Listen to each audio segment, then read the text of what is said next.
There it hangs, suspended in gloom, glowing dimly in darkness.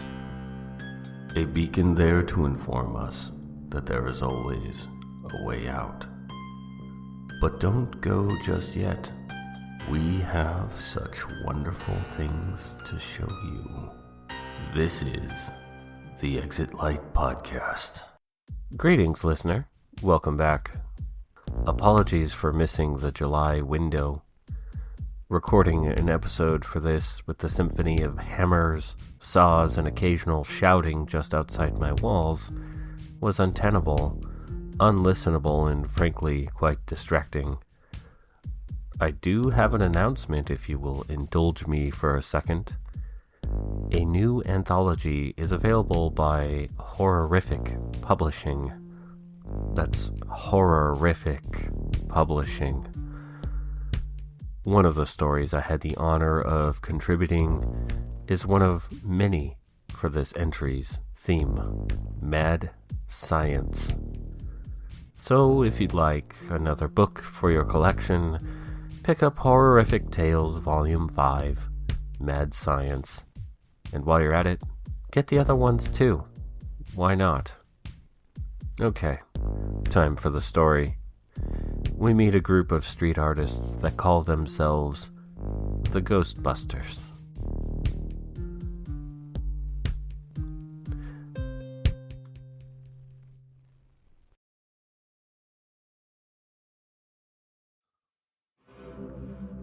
From Heaven It Devours, written by Eli Beals. There it is, past the cyclone fences and overgrown field, towering over the rest of the derelict expanse of post-industrial concerns. It stands like a lone guardian of steel and rusting white paint. Whatever logo or company identity it displayed once has long since faded away. A perfect canvas for us. Chosen not because it is highly visible from the freeway, but because nobody has ever dared before. The burned-out ruins that surrounds this structure tells a story of tragedy and bizarre circumstance. The years since these events have, of course, augmented the narrative, making it seem more fantastic than it probably was. I remember the black column of smoke that seemed to spread and permeate the entire hemisphere, turning the sun to a blood-red disk in the daylight. I remember feeling a sense of awe that day, of what destruction really looked like, and how uncertain our lives were. That in a short span of time it can go up in smoke and screams and hot flames. For years people talked about the factory fire, rumors of why it had gotten out of control, and how the property was haunted. They said that the bodies of 2 young women were found inside the water tank when the investigators looked for why the sprinkler system failed. Not bodies, really, more like a slurry of fluids, clothing and disarticulated bones, resulting in blockage of the pipes feeding the sprinkler system. Nobody comes out here, and it's obvious. No empty booze bottles or discarded food wrappers litter the place, save for whatever blows in from the freeway. It feels like hallowed ground. We are more than trespassing. It's also quiet. Not even the crickets feel like singing here. They say that at all times, you are not more than 5 feet from an insect. This place, I think, is an exception to that fact. It also feels very appropriate that we, the Ghostbusters, are here to put our art up. The city has become crowded with aspiring kings, and to really stand out amidst the clamor of competition, one has to take risks. Sure, we did some overpasses, boxcars, and sound walls, and for the most part have become quite notorious. We aren't taggers. Taggers scrawl their message into bathroom mirrors, trash cans, public transit seating, and whatever else they can reach, saying little else than "I was here" or "this is my turf." It's taggers that give us a bad name.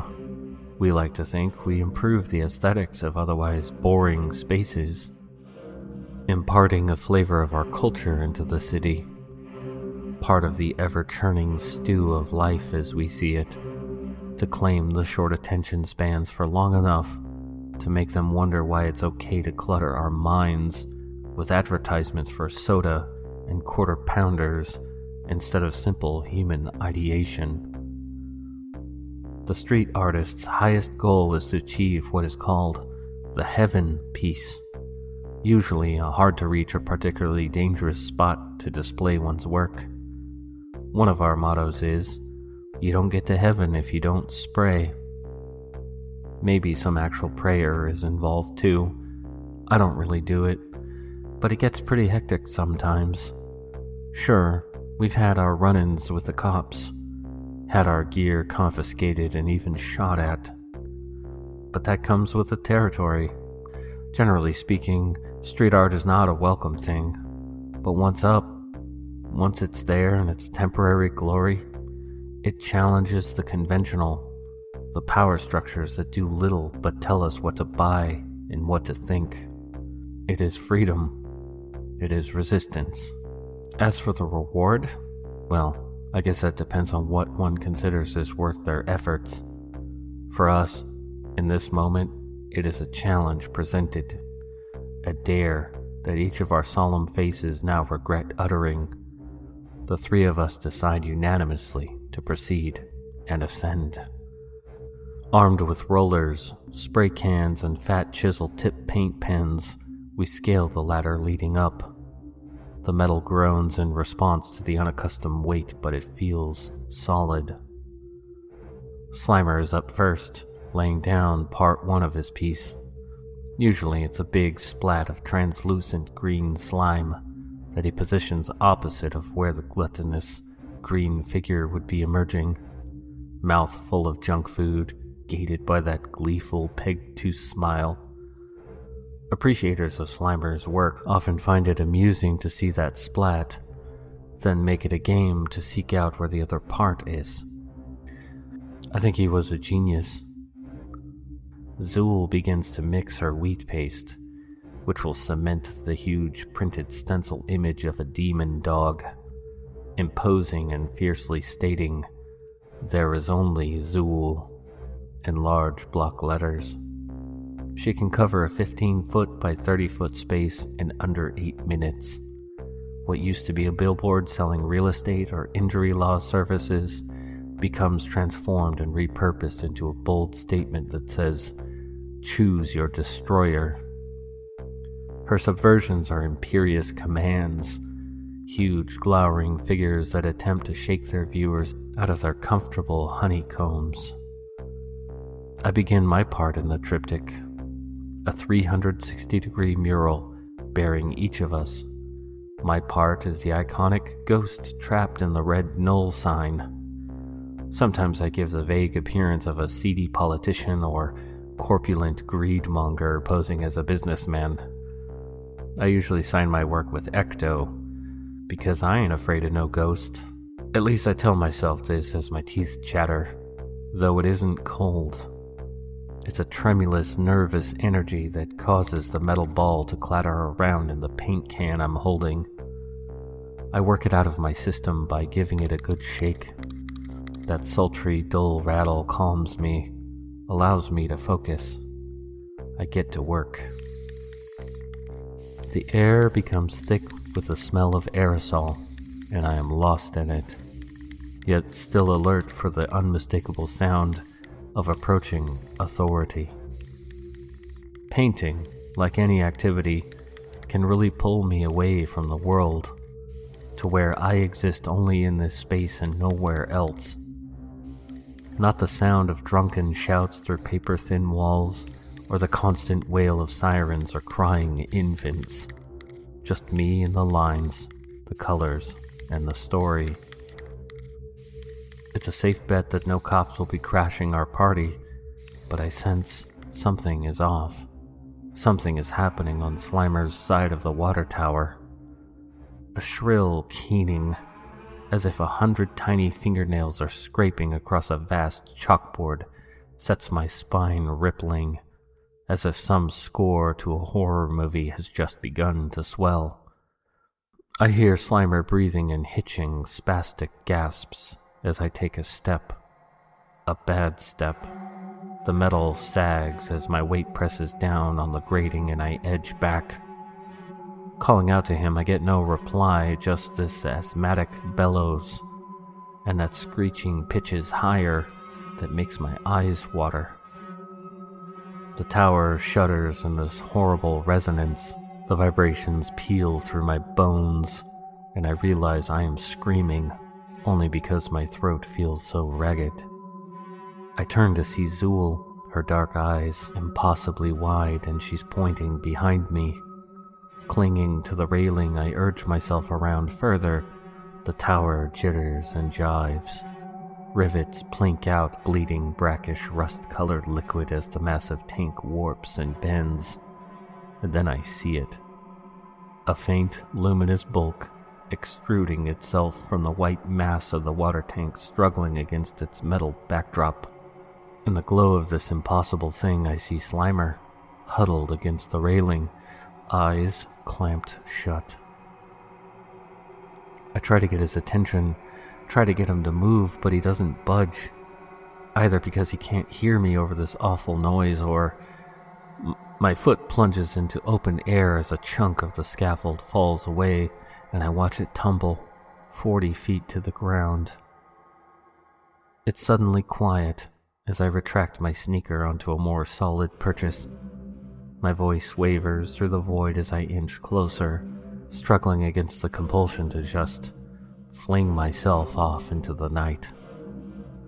Each step feels less tenuous, and before long I am able to walk without fear of more of the path breaking loose. And then I am standing where I saw Slimer last. The grate is damp, and faintly smells of ammonia and terror. He was right here, I scream to myself, and lean over the rail to peer down, thinking maybe he jumped, maybe not. I think in horrified realization. I see nothing below but gently swaying brush, and feel a gaze upon my back. Slimer's heaven piece leers in smug satisfaction down at me. I stare in mute fascination for what seems like an hour, and realize that Zool is tugging at my arm, urging me to come with her, to leave. Leave without him. He's gone. She won't say what she saw, but I know I saw more than her. The scene plays out over and over in my mind, yet I can't help but reject the possibility of it. I saw it coming out, reaching for him. As we run back to the lights, back to the safety of civilization and the rational world, I wonder what I will tell anyone who might ask about Slimer. I wonder what gruesome discovery will be televised when they find his mangled corpse in the belly of that water tower. When we reach the relative safety of the noise and bustle of the city, we split up, giving each other haunted glances before never seeing each other again. I understand. As I pass by one of Slimer's former pieces, I swear the thing is grinning at me with maniac hunger. My pace quickens, even though I'm already exhausted from the mad sprint across the field and however many city blocks since. Then my feet freeze as I approach my apartment building. Beneath my bedroom window is one of those slime splats. And I don't even need to guess what is on the other side of that wall.